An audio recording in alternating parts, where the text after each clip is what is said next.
Hey everybody, welcome to the channel, True Crime Stories.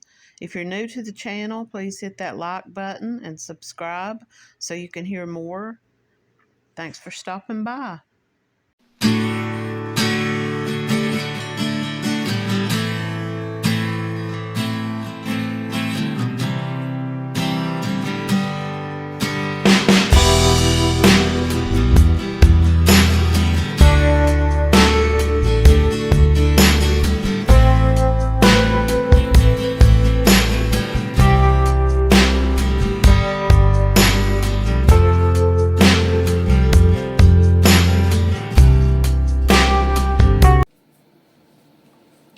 I just wanted to do kind of like a recap, an update on the Hawkins brothers' disappearance. I had quite a few people come into the comments on my video and tell me that I needed to watch the video by John Ward, who is another YouTuber. I hadn't watched his video prior to making my own because I didn't want to be influenced and I didn't want to repeat his video. So I did watch the video after, and I do want to give a little bit of an update to some of my listeners who maybe hasn't seen that video or is unaware of it. Now this man, John Ward, and another woman who has a YouTube channel, Chronicles by Olivia, or Chronicles of Olivia, I'm not really sure the name of it, I apologize for that, but they went and they met with the family. They met with Donna, the mother of the two brothers, and they met with a neighbor who was a good friend to the brothers and spent quite a bit of time, and they got quite a bit of information from them.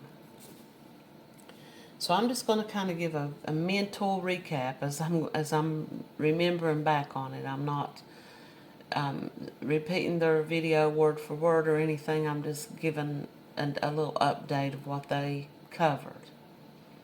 Now, first of all, before I continue on with this, I just want to say I in no way want anyone to get the idea that my channel or myself feels that these men got what was coming to them or that they deserved something bad happening to them because they effed around and found out, if you want to call it that, or they went on to someone else's property, so therefore they got what was coming to them. I don't want anyone to get the idea that I feel that way. I do feel that they probably could have made a better choice in their area where they wanted to look for ginseng. But that's, but beside the point because it's already too late to go back and change that. Now, they met with the mother, Donna, and she told that the two brothers, that she had overheard them talking in the days before this happened, that they had gone out to the same location and that they had met with someone had come up to them who was either the landowner or someone hired by the landowner, and that they were warned to stay off of the property. They were told not to come back out there anymore.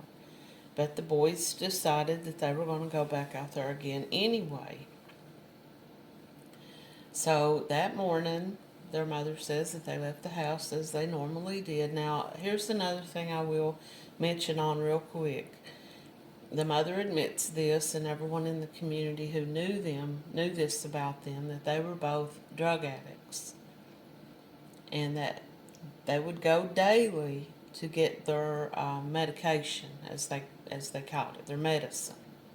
Their mother knew that this was something that they probably were going to do that morning. And when they left the house that morning, she says that she just had a bad feeling. That one of the brothers came back up onto the porch and gave her a hug and told her he loved her. And she said she just had a bad feeling that something different was going on that day. But they went on ahead. They parked where they normally did. But after the brothers didn't come home that evening, their mom, she got kind of worried about them. But as the day went on, she just thought, maybe their old truck was broke down, as she called it. It was a Trailblazer, and it was in really bad shape. It was in quite bad shape, as she described it. It had a flat tire, and they had worked on that, and it just wasn't a good running vehicle, but she thought maybe it just broke down on them, so she didn't let herself get too worried, but as it got later in the evening, she did start to get more worried. And she had posted, is my understanding, that she'd posted on social media, Facebook, I guess, for people to pray for her and for the boys because they hadn't returned home. It was like 11:30, 12 o'clock at night. So her niece sees that, and she gets in contact with Donna, and the next morning she comes down, and they go down to where the car was parked, and the car was parked there where they had left it. So she starts, to really get worried at this point, and they leave the vehicle parked there, thinking maybe the brothers would come back out, and but as time went on, she contacted her other son who lives in Kentucky, and he came down with his son, and they began to search for the boys. And I'm referring to them as the boys because that's what their mom refers to them as. And I'm going to say this as a mom myself. It doesn't matter if your son is 51 or 11. You're going to worry about them just as equally, So she did have that concern about her sons. But her other son and his son and then the neighbor named Shane, who appears in this video quite a bit, they went out to start to search. They went and they found where they would have gone into the hills at, and now, sometime that night or the next day, the mom gets an anonymous email or someone sends her this picture of the boys that day that was taken from a trail cam that was out on that road or out in that part of the hills. Now, they also sent her a picture of the neighbor Shane and her grandson, who were out there looking for the boys. Now, these would have been taken around the same location. Now, according to Shane, they only went to one specific location, so that video, or those photos, would have come from that day, from that one area. And they don't know why people sent that picture to her, if it was some type of warning. The grandson claims that when he went out to search for these men, that he was confronted by some people who told him to stay off the property, not to come back out there. Claims that these people pulled a gun on him, and that the problem had already been taken care of, referring to the brothers coming onto the property. Now, I don't know if that, that's what he told. So, now, it was also in the comments, someone said that the landowner did allow the police to come and search. The story about the vehicle being set on fire, the mom had decided to leave the vehicle parked where it was because she just couldn't bring herself to move it. She thought maybe the boys would come out of the hills and be looking for it, so she just left it there, and the police agreed to that. And it was said that someone in the neighborhood, maybe the next door neighbor, wanted the car moved, and the police told them not to bother it, to leave it set where it was, and that they would move it when they were ready to move it.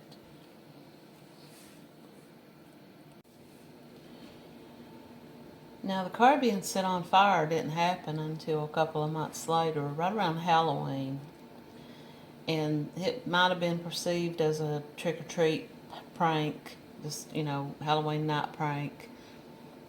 It could have also been that people were tired of looking at this vehicle just sitting there and wondering when it was going to be moved.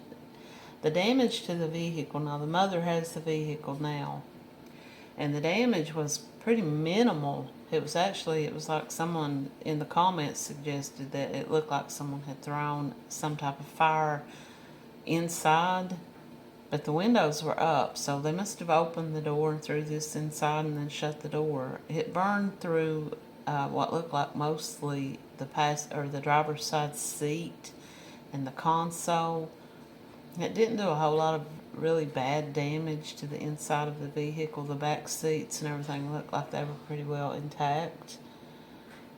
and the fire must have been put out pretty quickly, or it went out on its own. It smoldered out. It didn't really catch the entire vehicle on fire. This could have, like I said, a lot of people suggested that this was just some type of prank, and other people thought it was just people who were tired of the police not doing anything and not moving this vehicle. Or it could have been that someone out there maybe was getting a little bit scared that somebody was closing in on some information. But if nobody who was involved if there was someone involved in these two men's disappearance, if they had not been around the vehicle or inside of that vehicle, then I don't think that they would have had any reason to go set the car on fire, other than maybe to send a little bit of a, message or a threat. But I don't think that that was the case. Now, this is still an ongoing case, and this John Ward, he's still making current videos and interviewing the family. And like I said, I did reach out to a Facebook page created for the mother. I don't know if she's the one who actually runs it or not, but no one ever did get back to me, so I went ahead and went forward with my video. And I'm going to speak a little bit about some of the comments that I've gotten about this. And now, overall, most of the people who have come onto my video and commented are under the belief that, for one, the number one is that they were trespassing. They had been warned, they'd been told not to come back onto that property again. And I do agree with everyone that says that they should not have blatantly gone back out there onto someone else's property after being told not to, especially if there were no trespassing signs up and they'd actually had physically been told by somebody to keep out. And they should have. Then the next big comment is ginseng was out of season. They shouldn't have been trying to dig it up at that time. Because from what I've been told, and I do have people in my own family that do hunt for ginseng, and most people tell me that the best time to start digging it up is around late September, late fall, when the berries have fallen off. So I'm sure there's people out there that's going to come and correct me on that, because even though I am from Eastern Kentucky, and I do have a lot of relatives who've spent time in the hills doing that type of thing, I personally never have. Now, another thing I wanted to speak about is the neighbor who seemed to be quite close to the brothers. And in the video that I watched, this man's name is Shane. And he went with this John Ward to go out to where the boys had parked and where they might have gone into the hills at. And he spoke about himself and one of the relatives going out there to kind of search for Tracy and Scott.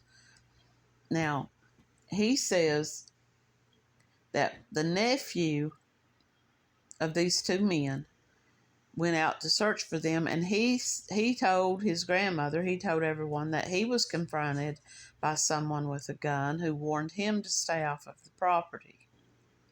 And he claims that it was suggested by this person that the brothers had been taken care of. But like I said in the original video, from everything that I read and from the comments that I read on some of these other pages, was that the local people didn't really feel like the police put in a whole lot of effort. And that may have been the viewpoint of the family and the insiders who were searching for these men, and the police may have a completely different outlook of it. But I'll just read through a couple of my comments on my video. Someone says, "This is just my impression that these men were habitual risk takers, drug users, ginseng thieves, and trespassers. Their mom sees them through eyes of love, and everyone knows how she feels, that she wants her sons found. This landowner was protecting his property from poachers who habitually broke the law. Now, we have compassion for the family, but that doesn't make breaking the law right. I wish the police had tested their car for fingerprints. There's a part in this video where Shane and this John Ward they're in this Trailblazer. They're showing the inside of it where it had been burned. And they're showing the seats. Now, everyone that knew the two brothers say that they were tall. They were around 6 foot, 6'1". The seats on the Blazer were pushed up as though someone much shorter had driven it. I don't know how they got the vehicle back to Donna's house. I guess it was towed there or pulled. Now, I look at that as two ways.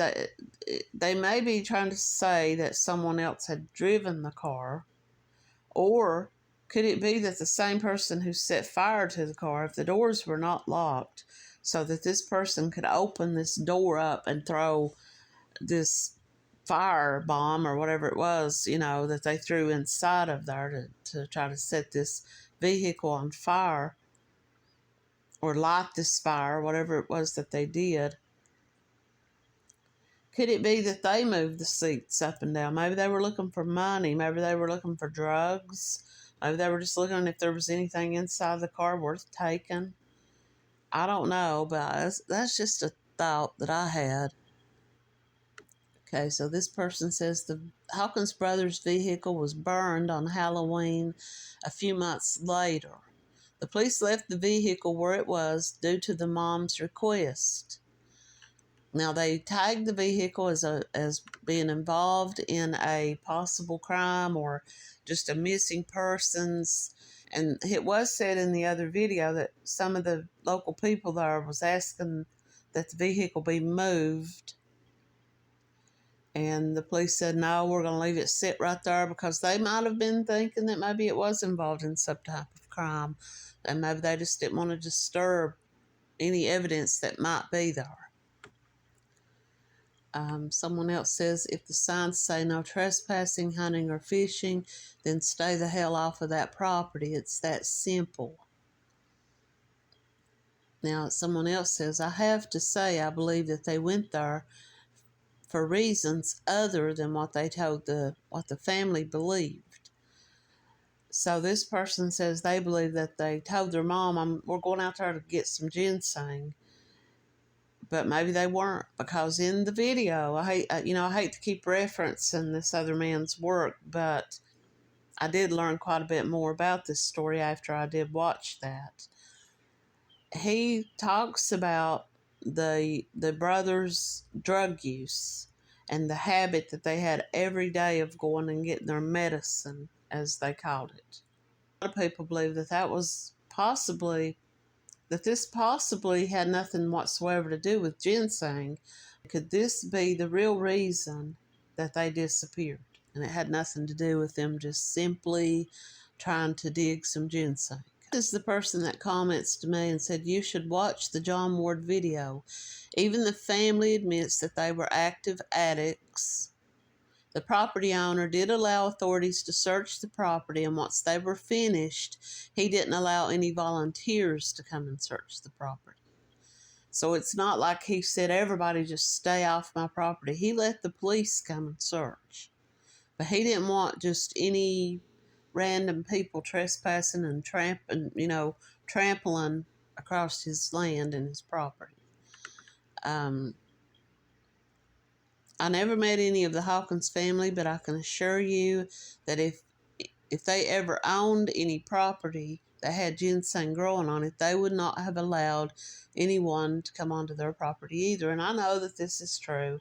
I know people that I'm close to that have property that have caught people, on their property looking for ginseng, and they've had to ask them, don't come back out here anymore. The person says, I think it's important that it's known that ginseng season doesn't even start until September. So if you're out there in August, you're breaking the law to begin with. And if you're looking for ginseng on someone else's property and out of season, then you're really breaking two laws. So the overall theme of all the comments, for the most part, I'm saying that I agree that they should not have gone onto anyone else's property, especially after they had been warned. And if they had, and their mother said that she overheard them talking about having been threatened and having been confronted by at least 4 people who threatened them. Now, it's different to just say to somebody, I better not catch you back out here on my property again. But to actually come up to them and say, something really bad is going to happen to you if I do catch you on my property again. Don't come back. And they go anyway, then they were taking that risk. But, and I'm not defending, if they did that, I'm not defending their behavior for doing that, but they were active addicts and probably just wasn't thinking that this guy was really going to follow through, you know? And they'd been hunting ginseng all their lives. They were used to going into these hills. Probably really pissed them off that they were having to be, considered that they were trespassing on somebody else's property. Now, it was said in the video that they did find evidence that they had been there because they found cigarette butts of the brand that they smoked. They found some food containers or food wrappers or something like that showed that they had gone out there and they had been out there eating lunch. And there's really not a lot else left to say about it. I could go on and go through each part of his story and his video, and he's still, like I said, he's still making videos about this. And he's on the ground there. He lives in that area, so he knows that area very well. He knows people that know this family and the people in that location. So for him to be able to go onto the ground and speak to these people. So all we really do know about the 2 brothers right now is that they left their mom's house at around 9 o'clock that morning. They said they told her, this is what she tells everyone, that they told her they were going into the hills to look for ginseng. They parked their car across from this funeral home, and that was the last time that they were ever really known to have been seen. And if anyone else ever did see them after that, nobody's really talking about it. There's a difference of opinion, or maybe a discrepancy in whether or not the pictures on the trail cams that the landowner showed to the police were actually that day or several days before that. There's also talk about the 2 men went to this cabin that is now burned down. I don't know, I guess it was burned down after all this took place, but it was a place where they were known to go to buy drugs or to use their drugs. Now, I did do another part in that video. I did speak about Thomas Callens, who had gone missing from Mississippi. And someone commented and said that they believe that he may have done something to himself, disappeared himself purposely. I don't know about that. He seemed to be close to his family, and his family, they had plans that morning. He could have been in some type of drug or alcohol-induced state of mind, or he wasn't thinking clearly. He had his cell phone with him. I don't know if they were able to ping that phone or find where it was last used at. But the store clerk does say that he did bring the phone and ask him to let him charge it. Now, he charges his phone, and then after a while he leaves the store. It's my personal question, what I questioned about this is, did he return back to the girlfriend's house? And did some type of violent argument break out and something might have been done to him. But someone else did claim that they saw someone who they believed to be him walking several hours later in a location a couple of miles or several miles away. And for some reason, in the video that I watched, the story that I read about this, they say that the family believed he was trying to go to Tennessee.